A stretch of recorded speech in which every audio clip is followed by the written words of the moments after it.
Subscribe now and press the bell icon. Never miss an update. नमस्कार friends, राष्ट्रीय blind YouTube channel में आप सभी का स्वागत है। अगर आप चैनल पर नए हैं तो आप सभी से रिक्वेस्ट है कि आप हमारे चैनल को सब्सक्राइब करें, बेल आइकन को ऑल पर सेट करना बिल्कुल भी ना भूलें ताकि हमारे आने वाली वीडियो की नोटिफिकेशन सबसे पहले आपको मिल सके। अगर आपको हमारी वीडियोस अच्छी लगती हैं तो वीडियोस को लाइक करें, शेयर करें और कमेंट में अपना फीडबैक देना बिल्कुल भी ना भूलें। आप हमारे चैनल के अबाउट में जाके हमारे व्हाट्सएप ग्रुप का फॉर्म फिल करके हमारे व्हाट्सएप ग्रुप का हिस्सा बन सकते हैं।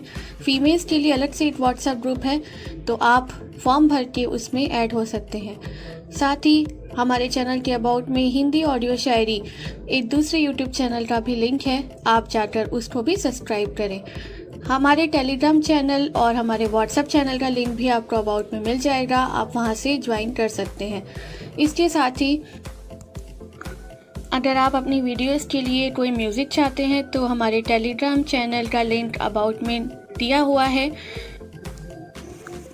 तो आप हमारे Telegram channel audio music factory को वहां से ज्वाइन कर सकते हैं। तो आपका ज़्यादा समय न लेते हुए अब ले चलती हूँ आपको वीडियो की ओर।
यह कार्यक्रम काल्पनिक घटनाओं पर आधारित है, जिसका किसी घटना या फिर किसी व्यक्ति से कोई संबंध नहीं है। भूत प्रेतों और असामान्य वेशों के होने पर हमारा चैनल कोई दावा नहीं करता और ना ही कोई प्रोत्साहन करता है, मगर एक दावा करता है और वो है डर, जो कि सबको लगता है। तो चलिए बढ़ते हैं आज के कार्यक्रम की ओर।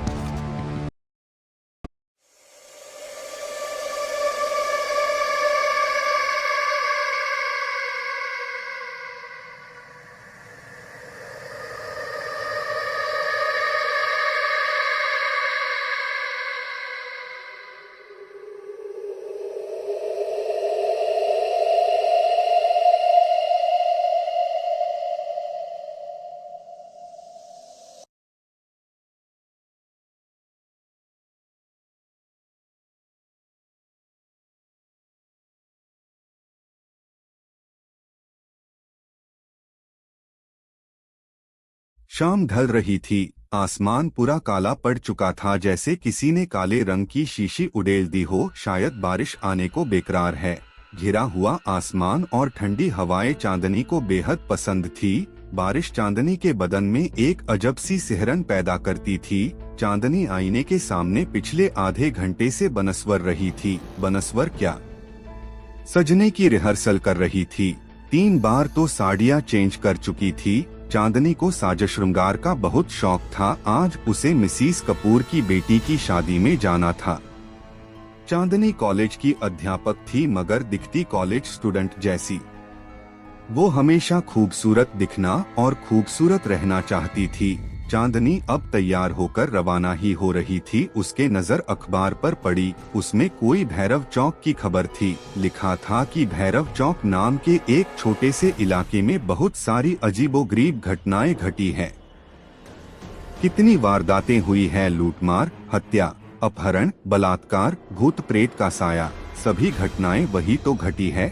लोग वहां दिन के उजाले में भी जाने का साहस नहीं करते थे। ये खबर पढ़ते ही थोड़े समय पहले चांदनी का चमकता चेहरा फीका पड़ गया। उसके चेहरे पर मानो हल्का खौफ मंडरा रहा हो। थोड़ी देर वो खामोश होकर वही खड़ी रही, मानो ये खबर उसके मन में घर कर गई हो। चांदनी की खामोशी मिसिस कपूर के फोन ने तोड़ी। चांदनी ने फोन उठाया और बातें करते वहां से कार में निकल गई। चांदनी को शादी में पहुंचने में कोई दिक्कत नहीं आई। चांदनी ने गाड़ी से बाहर निकलने से पहले एक बार फिर अपना चेहरा निखार लिया था।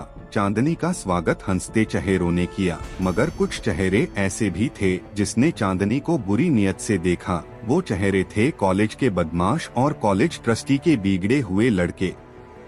कॉलेज उन लड़कों को 5 पापी बुलाती थी। लड़कियों को छेड़ना, लड़कियों के साथ बदतमीजी करना, लड़ना झगड़ना, वो सब उन 5 को काम था, इसलिए कॉलेज उसे 5 पापी बुलाती थी। खैर, चांदनी भी उनकी हरकतों को भली भांति जानती थी, इसलिए उसको अनदेखा करके शादी में शामिल हो गई। नाच गाना, खाना पीना, गप्पे लड़ाने और विदाई में पता ही नहीं चला के रात के 11 बज गए हैं। उसे घर पहुंचने में अभी उसे 2 घंटों का फासला तय करना था। चांदनी के पति जतीन का फोन आता था। हेलो चांदनी, कहाँ हो? जतीन ने कहा, मैं शादी में आई थी पर बहुत देर हो गई है। बस मिसिस माथुर के साथ अब निकल ही रही हूँ। चांदनी ने बातें खत्म करके फोन रखा। चांदनी ने फटाफट से मिसिस कपूर बाय किया और मिसिस माथुर को ढूंढने लगी, मगर पता चला कि मिसिस माथुर तो घर के लिए कब की रवाना हो चुकी है। चांदनी सोचने लगती है कि अब अकेली घर कैसे जाएगी। तभी अचानक से तेज बिजली कड़की। शायद थोड़े समय के बाद बारिश होने वाली है। उसने किसी परवाह करे बिना वहां से अकेली निकल पड़ी, मगर वो 5 पापी चांदनी की हर हरकत नजर रखे हुए थे। चांदनी ने बस थोड़ा सा ही फासला तय किया ही था कि बारिश की बूंदाबांदी आने लगी। चांदनी मन ही मन सोच रही थी कि वो बारिश बंद होने का इंतजार करे या फिर आगे बढ़े। चांदनी को जल्द ही तय करना था उसे क्या करना है। उसने आगे बढ़ने का फैसला किया। चांदनी की कार थोड़ी आगे बढ़ी ही थी कि तेज बारिश शुरू हो गई। हमेशा चांदनी को सिहरन देने वाली बारिश की बूंदें आज बाधा बन रही थी। चांदनी बारिश की बूंदोबारी को चीरती आगे बढ़ रही थी। चांदनी का आगे बढ़ने का फैसला सही था क्योंकि बारिश बंद हो चुकी थी। चांदनी हल्के मन से ड्राइव कर रही थी, मगर लगता है आज का दिन चांदनी के लिए सचमुच भारी था क्योंकि सामने ट्रैफिक जाम था। गाड़ियों की लंबी लाइन लगी थी। किसी से पूछा तो पता चला कि भारी बारिश के चलते आगे का रास्ता पूरा ब्लॉक हो चुका है। जब तक रास्ता साफ नहीं होगा तब तक ट्रैफिक जाम रहेगा और रास्ता साफ होने में सुबह भी हो सकती है। सुबह का नाम सुनते ही चांदनी की हवाइयाँ उड़ लगी। तभी चांदनी देखती है कि कुछ गाड़ियाँ कच्ची सड़क की तरफ जा रही है। भैया, ये कच्ची सड़क कहाँ जाती है? चांदनी ने किसी से पूछा। ये कच्ची सड़क शहर जाती है बहन जी। चांदनी फिर से सोचने लगी कि वो रास्ता खुलने का इंतजार करे या फिर कच्चे रास्ते से जाए। उसने सोचा कि वो कब तक अकेली रास्ता साफ होने का इंतजार करेंगी। वो भी कच्ची सड़क की तरफ जा रही गाड़ियां के साथ गाड़ी चलाकर शहर वाले रास्ते जा सकती है, इसलिए उसने वो कच्ची सड़क से घर जाने का फैसला किया। चांदनी आगे बढ़ तो रही थी, मगर खौफ अभी भी उसके सिर पर डर मंडरा रहा था, क्योंकि वो आगे चल रही गाड़ियां के सहारे जा रही थी, जैसे कोई दीपक की रोशनी लेकर अंधेरे से गुजर रहा हो। आगे चल गाड़ियों की रफ्तार तेज होती है, वो सब चांदनी की कार से आगे बढ़ जाती है। इतनी बढ़ जाती है कि वो सब कारें हेडलाइट के सहारे देखी जा सकती थी।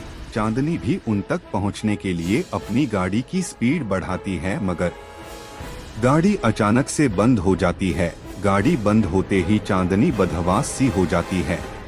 वो वहां अकेली थी, आगे पीछे कोई नहीं था। आगे जाती गाड़ियां एक के बाद एक आंखों से उछल हो रही थी। चांदनी अब बेचैन सी होने लगी थी, धड़कनें तेज चल रही थी।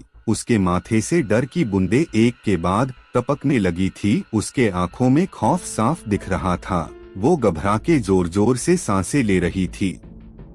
उसने अपने पर्स से फोन निकाला और जतीन का नंबर डायल करने लगी, मगर वहां मोबाइल कनेक्शन के नाम पर कुछ नहीं था। वो इतना डर गई थी कि वो गाड़ी से बाहर निकलना भी नहीं चाहती थी। उसे कुछ सूझ नहीं था, बस गाड़ी स्टार्ट करने में लगी थी। वो बार बार चाबी को दाएं बाएं घुमा रही थी, मगर नतीजा वही, गाड़ी स्टार्ट नहीं हो रही थी।